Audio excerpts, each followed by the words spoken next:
Assalamualaikum warahmatullahi wabarakatuh. Shalom, Tuhan berkati kita semua.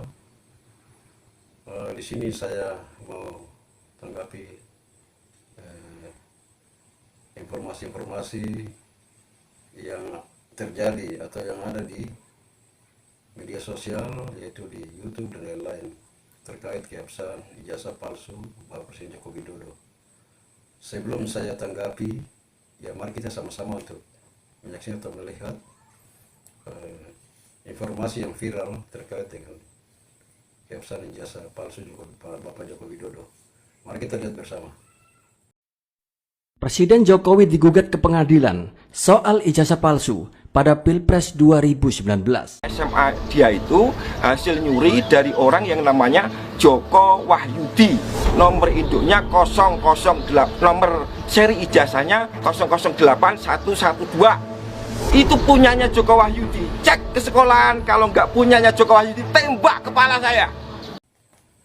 Baik, setelah kita melihat bersama yang sudah disampaikan lewat media sosial ya, yang kita lihat bersama ini, ya sudah marak. Di sini saya tanggapi sedikit tentang apa yang disampaikan di publik ini terkait dengan keabsahan dokumen negara ini, ijazah palsu Bapak Joko Widodo. Setiap hari, setiap pagi ya, atau setiap hari lah, saya selalu membuka ini, selalu bermacam-macam komentar yang masuk ini terkait dengan keabsahan ijazah palsu Bapak Joko Widodo.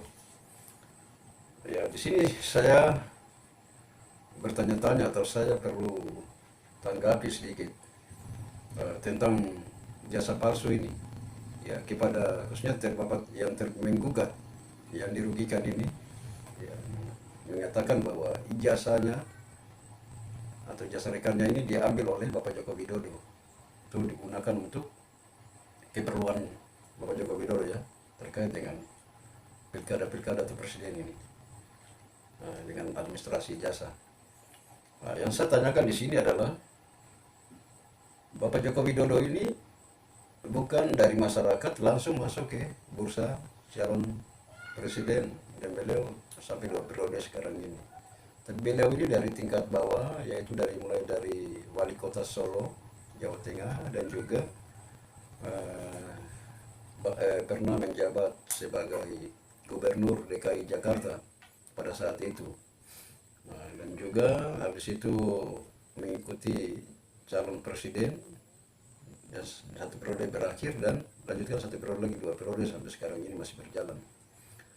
Pertanyaan saya, pada saat beliau itu mencalonkan sebagai wali kota pertama kali itu, ini kan orang belum melantik saja, belum mendapatkan kemenangan kan, baru rencana kan jelas publik semua sudah ekspos, dan jelas kita di mana-mana juga akan tahu hal yang terjadi pada saat itu, yaitu Bapak Joko Widodo sudah mencalonkan sebagai calon wali kota. Pada saat itu Anda di mana, dan tim Anda di mana, dan yang merasa dirugikan ijazahnya di mana? Ya coba pada saat itu masih wali kota itu coba langsung mencekal atau langsung menggugat. Ya. Kemudian sebagai calon gubernur lagi DKI, Anda di mana? Dan tim-tim Anda di mana? Kenapa tidak menggugat itu? Kemudian calon presiden pada periode pertama, Anda di mana pada saat itu? Dan tim-tim Anda di mana? Nah, dan habis itu yang kedua lagi, periode kedua lagi mencalonkan, Anda di mana? Sampai ini sudah berjalan, sudah pelantikan sudah berjalan, akan berakhir. Kurang lebih 2 tahun lagi, 2024, beliau meletakkan jabatan. Baru Anda gugat sekarang ini. Nah, ini jadi heran saya. Ya. Kalau pada saat Anda menggugat pada saat itu sebagai calon mencalonkan sebagai wali kota, kemudian mencalonkan sebagai gubernur, saya tidak akan capek-capek berbicara di sini menanggapi hal yang viral sekarang ini tentang Pak Jokowi. Karena saya kenal Jokowi itu saat beliau menjabat sebagai gubernur DKI dengan presiden, baru saya kenal. Kalau wali kota saya tidak tahu itu Pak Jokowi itu yang bagaimana. Wali kota Solo itu waktu itu siapa, saya tidak tahu. Setelah saya tahu itu karena waktu masuk presiden itu baru dia punya karir itu apa dikeluarkan dia punya itu masa karir itu, itu baru saya tahu bahwa oh pernah wali kota juga, pernah kalau gubernur saya tahu. Makanya wali kota saya baru tahu setelah dia masuk bursa calon presiden pada periode pertama itu. Nah, kalau pada saat itu Anda menggugat beliau mencalonkan sebagai wali kota atau sebagai gubernur, ya kami tidak terlalu sibuk dengan masalah ini. Tapi ini beliau ini sebagai presiden, dan saya juga salah satu ya mencoblos beliau dan memilih dari beberapa dari calon-calon yang masuk sebagai presiden, ya saya pilih beliau. Jadi saya punya hak juga berbicara di sini. Saya sebagai warga negara Indonesia, saya punya hak untuk memilih, dan saya punya hak untuk berbicara juga di sini, karena presiden ini martabat bangsa. Ya, mau nama baik satu bangsa atau satu negara ini ada di pundak presiden. Bapak Joko Widodo ini tidak terlepas dari jabatannya karena beliau masih aktif.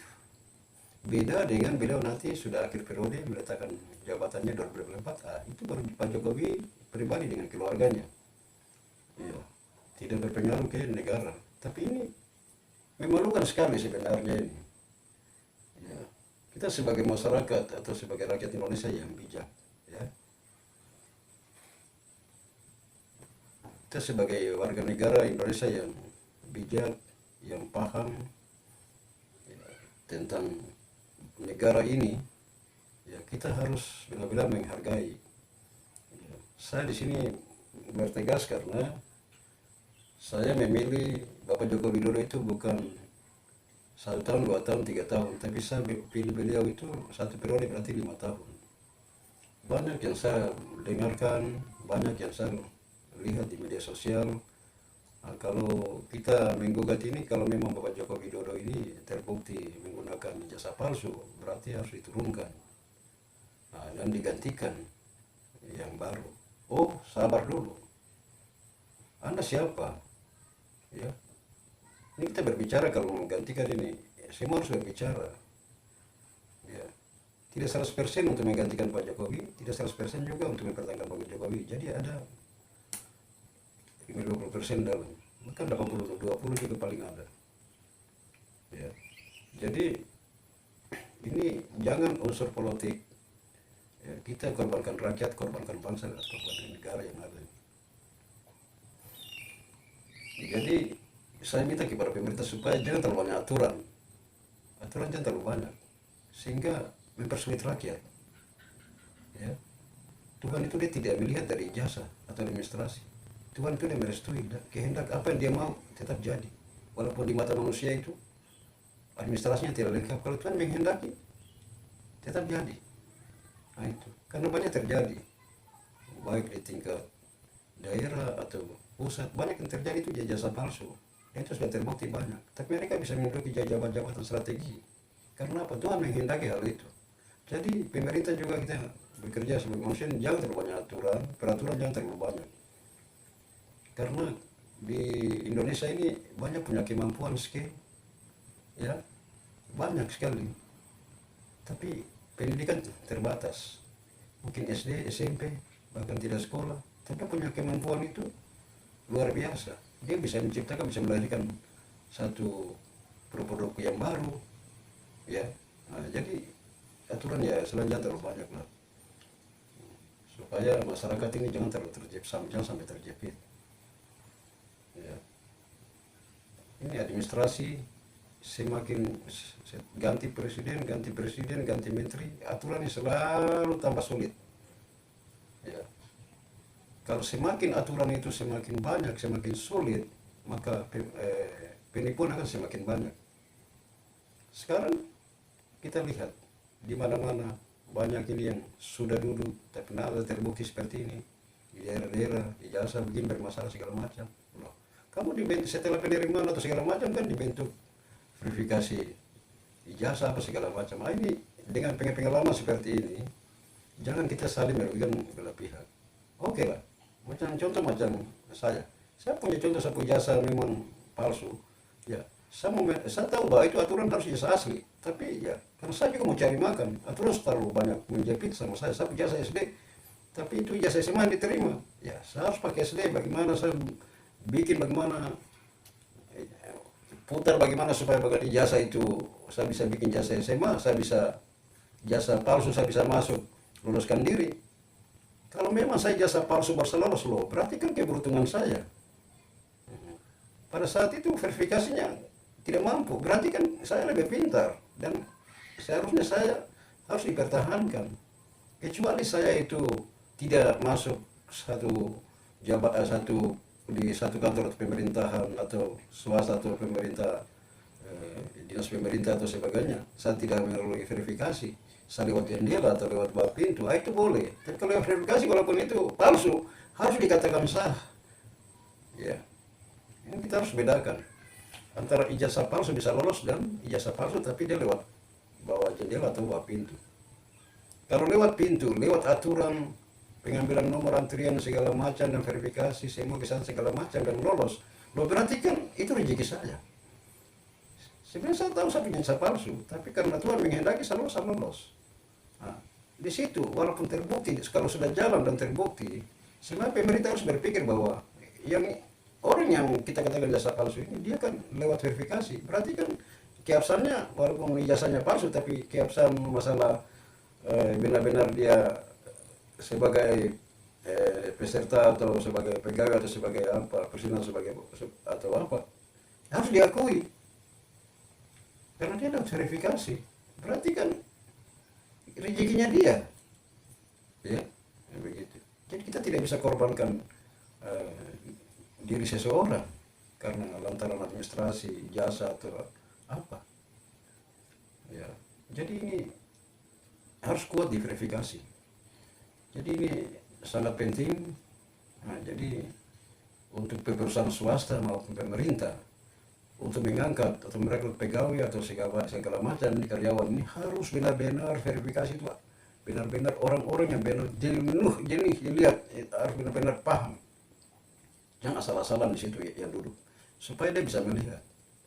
Nah, pada saat itu kalau kita memvonis bahwa panitia mengatakan bahwa ini jasa palsu, berarti kan berakhir sampai di situ. Tapi kalau sudah duduk dan sudah bekerja, dan dia sudah tahu itu lapangan pekerjaannya dan sebagainya, baru kita sabotase di tengah jalan, wah, hak asasi manusia yang kita harus pikir. Ya, itu kalau memang itu terbukti jasa palsu, ya berarti Jokowi kan bukan kehendaknya manusia, itu kehendaknya Tuhan sampai dia bisa lolos, karena itu lewat tahapan verifikasi. Apalagi ini presiden, orang yang memverifikasi berkas itu orang-orang yang profesional dengan punya alat-alat deteksi dan sebagainya yang modern sekali, ya. Jadi kalau sampai bisa lolos sampai 2 periode lagi, berarti kan itu kehendak Tuhan di atas. Karena ini kita sebagai manusia ini sudah bekerja, tapi ya itu sudah Tuhan menghendaki duduk, kita menghargai itu, ya. Jadi ya saya sampaikan bahwa kalau bisa itu beliau itu punya masalah ini, ya sementara ini harus dipending dulu, ya sampai tahun 2024 setelah beliau turun jabatan baru diangkat kembali, setelah beliau meletakkan jabatan sebagai Presiden Republik Indonesia. Kalau sekarang diangkat, efeknya berarti menjatuhkan nama baik bangsa. Nomor 1 loh. Ini manusia di Indonesia ini ratusan penduduk, ratusan juta jiwa yang ada di sini. Ini nomor 1, 01 Republik Indonesia. Apa tidak malu? Jangan cuma satu butir saja menghancurkan bumi ini. Jangan. Ya. Jadi saya minta kepada DPR RI pusat bagaimana supaya bisa membentuk satu pansus untuk menunda penyidikan ini sampai berakhirnya periode Bapak Joko Widodo 2024. Ya, dengan pansus ini melibatkan TNI Polri, Kejaksaan Tinggi, Kementerian Kominfo supaya memblokir semua itu situs-situs yang menjatuhkan tentang Bapak Presiden kita ini. Jadi blokir saja tuh. Ya, tidak usah kasih biarkan bergentayangan di apa media sosial ini. Diblokir. Jadi Pak Menteri Kominfo harus blokir itu. Ya, kalau kita tidak blokir ya, ini nanti bisa hancur ini negara ini. Nama baik ini Indonesia ini, bangsa yang ada di presiden. Ya, ini nomor satu digugat. Ya, tapi Anda tidak berpikir bahwa rakyat ini tidak 100% memilih kepada Anda. Pertanyaannya kan, kenapa dari wali kota kenapa tidak mau apa gugat? Sudah mau 2 periode presiden baru sekarang mau gugat. Jadi kami tidak terima di sini. Kami tidak banyak berpikir bahwa ijazah itu Anda punya atau bukan, itu bukan, kami tidak berpikir Anda itu siapa, kami tidak kenal. Ya. Anda yang dirugikan punya ijazah Pak Jokowi, Anda katakan bahwa dia ambil, kami tidak kenal Anda. Kami kenal Jokowi karena itu kami memilih dia, itu kepala negara kami. Ya. Tidak pengaruh itu. Jadi kami minta supaya pansus DPR itu buat supaya libatkan itu TNI Polri, Kejaksaan, Kominfo itu menteri supaya bisa blokir itu. Dan presiden juga harus ambil alih untuk penundaan pemeriksaan itu supaya 2024 baru diproses. Ini nama baik bangsa dan negara ada di pundak presiden. Ya. Jadi saya juga berharap supaya Indonesia ini ke depan semakin maju. Siapapun juga yang akan menggantikan Bapak Jokowi bekerja untuk rakyat. Ya, terkait dengan keributan-keributan, kekecewaan yang beberapa bulan ini berjalan ini terkait dengan kenaikan BBM. Ya, kami juga memang merasa terjepit, tetapi kami berpikir juga ya, apa Bapak Jokowi juga, Bapak Presiden juga bukan malaikat, jadi beliau itu sebagai manusia biasa, ya mungkin punya kekurangan, kelebihan, kemampuan itu. Ya semua kan ada keterbatasan. Jadi mungkin dalam waktu kurang lebih tahun 2 tahun ke depan ini ya beliau bisa bagaimana bisa kasih netral kembali menurunkan BBM ini dengan menetralisir kelangkaan BBM kami yang terjadi di Indonesia ini. Jadi saya mendukung sekali Bapak Joko Widodo. Jadi jangan dengan satu embun saja bisa tenggelamkan satu bumi ini. Jangan, ya. Masalahnya harus ditutup. Nanti 2024 baru bisa diangkat kembali. Jadi saya sini tidak punya kepentingan apa-apa, tapi saya sebagai rakyat saya juga merasakan apa yang dikatakan kepala negara kita ini di YouTube seperti ini. Nah, saya juga prihatin karena saya juga memilih. Dan ini presiden ini bukan miliknya kelompok atau satu pulau atau apa, paguyuban atau apa. Ini milik seluruh rakyat Indonesia dari Sabang sampai Merauke. Ya, bukan keluarga punya atau mungkin kelompok atau apa punya di sini. Jadi kami juga punya hak untuk membela Bapak Joko Widodo ini. Ya, kalau memang beliau sudah akhir periode ya silakan. Beliau ini kan masih aktif, masih melekat dengan rakyat. Ya, begitu. Jadi ya saya berharap supaya DPR RI juga bisa mendengar buat pansus supaya bisa ditunda dulu penyidikan ini terkait dengan keabsahan jasa palsu ini supaya Bapak Jokowi juga bisa berpikir tentang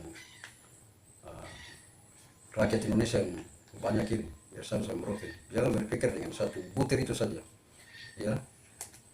Dan saya harapkan juga semoga apa yang dikatakan oleh penggugat ini tidak benar, dan saya harapkan juga semoga dari pihak juga Bapak Jokowi, dari pihak sekolah juga mengatakan bahwa jasa palsu, jasa asli yang SMA dengan sarjana ini jasa asli dari UGM. Ya, itu yang kami harapkan seperti itu, sehingga beliau juga meninggalkan jabatan sebagai Presiden Republik Indonesia ini, beliau juga tenang, tentram dengan bersama dengan keluarganya, ya, tidak dengan hukum. Nah, itu harapan kami. Oke, terima kasih. Itu saja mungkin dapat kami sampaikan. Assalamualaikum warahmatullahi wabarakatuh. Shalom. Tuhan berkati kita sekalian.